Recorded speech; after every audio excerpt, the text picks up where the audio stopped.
महर्षि वाल्मीकि भारत के दर्शन और इतिहास में एक बहुत ही चर्चित नाम है, जिन्होंने रामायण जैसा महाकाव्य लिखा, जिन्होंने सीता माँ को वनवास के समय शरण दी और राम के 2 पुत्रों लव कुश को शिक्षा दी।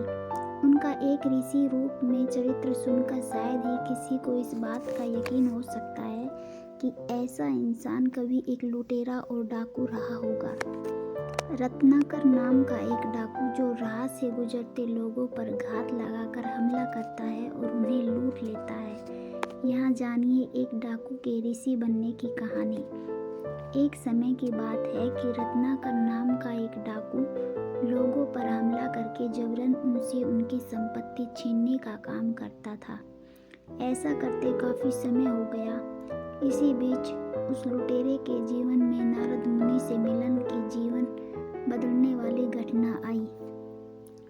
अचानक नारद मुनि के सामने आकर रत्नाकर ने उन्हें डराने की कोशिश की, लेकिन नारद बिल्कुल भी विचलित नहीं हुए। नारद के इस स्वभाव को देखकर रत्नाकर को थोड़ी हैरानी हुई और उसने देखा कि नारद के पास वीणा के अलावा छीनने के लिए कोई खास संपत्ति भी नहीं है। इसके बाद भी रत्नाकर ने नारद से कहा कि जान बचानी है तो जो भी कीमती उनके पास सब उसे दे दे। नारद ने कहा कि उनके पास एक बहुत अनमोल चीज है, लेकिन रत्नाकर क्या तुम उसे ले पाओगे? रत्नाकर फिर थोड़ा हैरान हुआ। फिर नारद ने एक प्रश्न किया कि रत्नाकर लूट का जो काम करता है वह किसके लिए कर रहा है? उसका जवाब था अपने परिवार को सुविधाएं देने और उनका भरण पोषण करने के लिए। नारद का अगला सवाल था, तुम अपने परिवार को लोगों से धन लूट कर दे रहे हो, क्या जब इस कर्म का परिणाम आने पर भी वो परिवार तुम्हारा साथ देगा? क्या इस डकैती के कर्म में तुम्हारा परिवार तुम्हारा सहभागी है? क्या समय आने पर इस काम के लिए परिजन तुम्हारे साथ खड़ा होगा?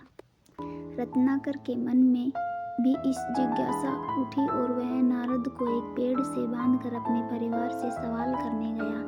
तब परिजनों यानी पत्नी और पिता दोनों ने साफ इनकार कर दिया कि वह भले ही लूट के धन से सुख सुविधाओं का लाभ ले रहे हैं, लेकिन डकैती के कर्म का फल रत्नाकर को अकेले ही भोगना होगा। वह इस काम में उसके सहभागी नहीं हो सकते। परिवार के जवाब से हताश निराश रत्नाकर नारद के पास वापस लौटा। उसको एहसास हुआ कि वह व्यर्थ के कामों में जीवन नष्ट कर रहा है और जिनके लिए कर रहा है वह भी उसके साथ नहीं। उसके अंदर बदलाव की चाह जगी और तब नारद मुनि ने डाकू रत्नाकर को राम नाम की संपत्ति के बारे में बताया। यहाँ से शुरू हुआ रत्नाकर का आध्यात्मिक सफर, एक ऐसा सफर जिसने एक डाकू को महर्षि वाल्मीकि में बदल दिया। आज भी हम उनको सम्मान से याद करते हैं और उनकी याद में वाल्मीकि जयंती मना रहे हैं।